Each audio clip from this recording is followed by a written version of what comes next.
The Soft Lights Foundation advocates for the protection of individuals with disabilities from the harms of LED lights and for the protection of the natural night resource.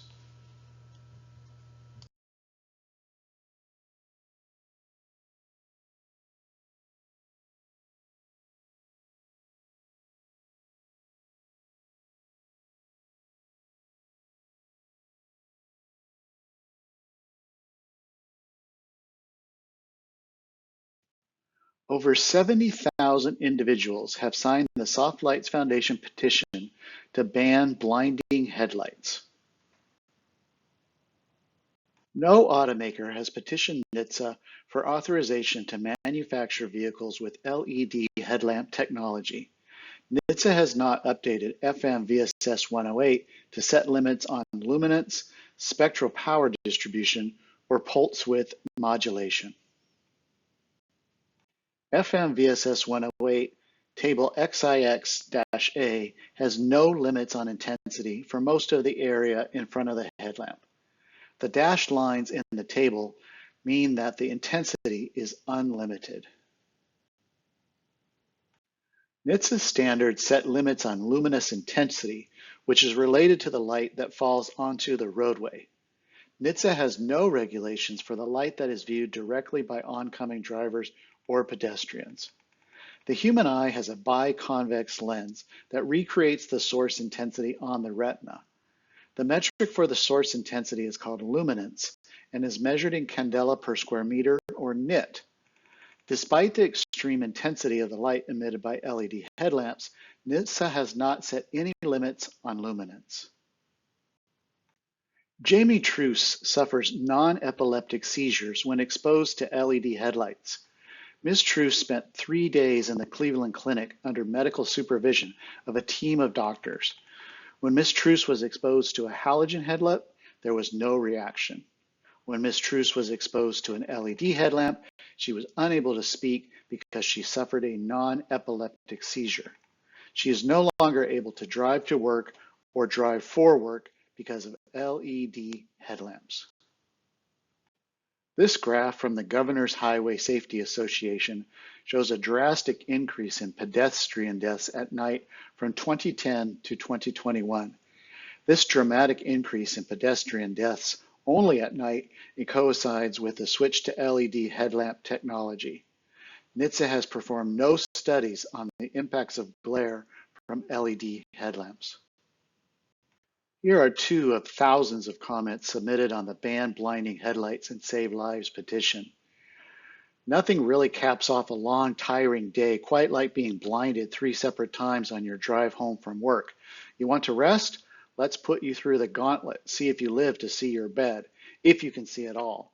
My younger sibling who just got their driving permit mentioned being scared because they couldn't see anything and began going off the road trying to avoid a truck driving at them.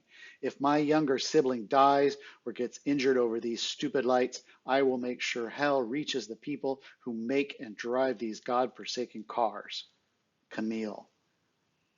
The new headlights are blinding and hurt my eyes. They make it extremely unsafe to drive at night, not to mention the concern for eye damage. I have heard similar complaints from many others.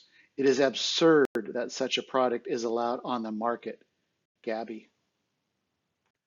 The automakers can be held accountable. By statute, the automakers are required to notify NHTSA that LED headlamp technology is defective because of the lack of regulation. The automakers have not done this.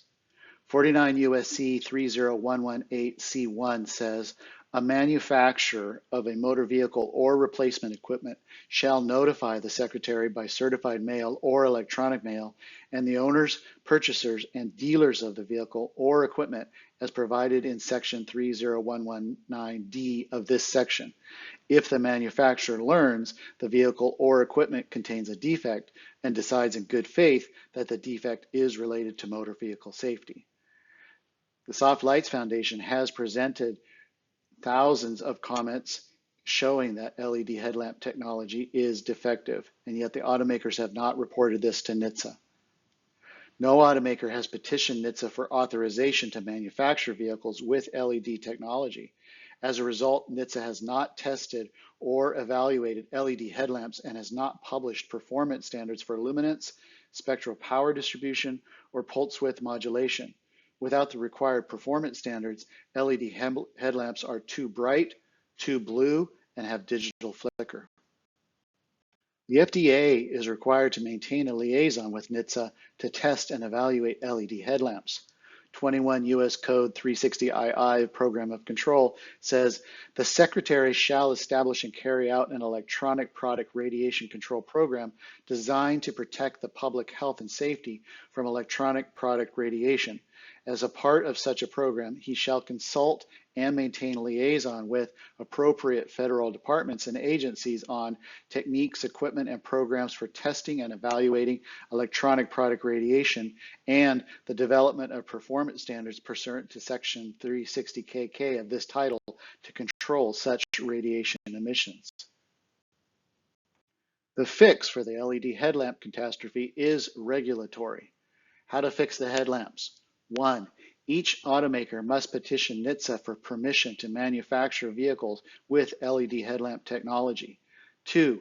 NHTSA must liaise with the FDA to test and evaluate LED headlamp technology.